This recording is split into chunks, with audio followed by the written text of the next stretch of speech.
5 जय छंदों में से हार जीत का मेला, डमी पार्टी का खेला। भारत में चुनाव किसी त्योहार से कम नहीं। झंडे, बैनर, नारे, वादे सब कुछ ऐसे बिखरा होता है जैसे किसी मेले में रंग। लेकिन इस मेले में एक खास स्टॉल होता है, डमी पार्टी का जादुई खेला। यह वह जगह है जहां असली राजनीति की चाय में मिलावट की जाती है।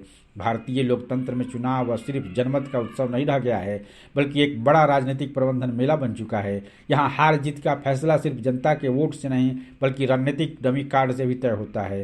पहले जमाना था जब डमी उम्मीदवार खड़ा कर विरोधी के वोट काटे जाते थे, पर अब राजनीति इतनी परिपक्व और तकनीकी हो चुकी है, डमी उम्मीदवार की जगह डमी पार्टी ने ले ली है।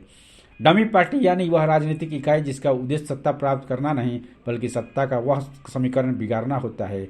डमी पार्टी का कुलक्षण यह है कि यह किसी पार्टी से गठबंधन नहीं करती, सभी सीटों पर अकेले चुनाव लड़ती है, पर नतीजों में उसका असर उसी पार्टी को फायदा पहुंचाने के लिए होता है जिसके खिलाफ वह चुनाव मैदान में उतरती है।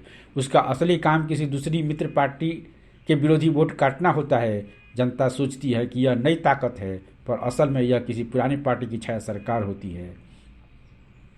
मतदाता को यह भ्रम होता है कि यह नई सोच और वैकल्पिक राजनीति की आवाज़ है, लेकिन असल में यह किसी बड़ी पार्टी का बैकअप प्लान होती है। ऐसा खेल नया नहीं है।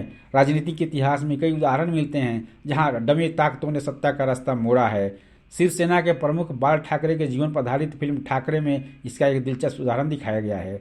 फिल्म में कांग्रेस के मुख्यमंत्री बसंत नाइक अपने उम्मीदवार को जिताने के बदले शिवसेना के उम्मीदवार को जिताने में मदद करते हैं और शिवसेना का पहला विधायक वामन राव बहादिक जीत जाते हैं। जनता को यह विश्वास दिलाया जाता है कि कांग्रेस और शिवसेना विरोधी हैं, जबकि हकीकत यह थी कि शिवसेना उस समय कांग्रेस की डमी पार्टी की तरह इस्तेमाल हुई थी।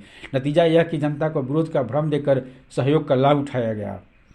आज भी हालात कुछ अलग नहीं हैं। चुनावी मैदान में कई छोटी पार्टियां अचानक जन्म लेती हैं जिनका कोई राजनीतिक आधार नहीं होता, पर प्रचार और पोस्टर देखकर लगता है कि देश का भविष्य इन्हीं के हाथ में है। इन पार्टियों की भूमिका होती है वोट काटना, भ्रम फैलाना और जनता की सोच को विभाजित करना। वे कहते हैं हम विकल्प हैं, लेकिन असल में वे किसी के लिए उपकरण होते हैं। आज भी भारतीय राजनीति में यह खेल जारी है, कोई जनसेवा के नाम पर, कोई परिवर्तन के नाम पर, तो कोई तीसरे मोर्चे की यार में।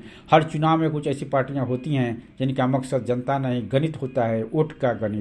यह लोकतंत्र का सबसे दिलचस्प व्यंग है। जनता समझती है कि वो नया रास्ता चुन रही है, पर दरअसल उसे उसी पुराने रास्ते पर ले जाया जा रहा होता है, बस नए नाम के साथ। इस तरह भारत की राजनीति में डमी पार्टी और लोकतंत्र की सबसे चालाक और आधुनिक रणनीति बन चुकी है, जहां हार भी मैनेज होती है और जीत भी। कहते हैं राजनीति में सब मुमकिन है, पर अब तो लगता है कि असली नारे का मतलब यही है, जनता वोट देती जरूर है, पर हार जीत का खेल कोई और खेलता है।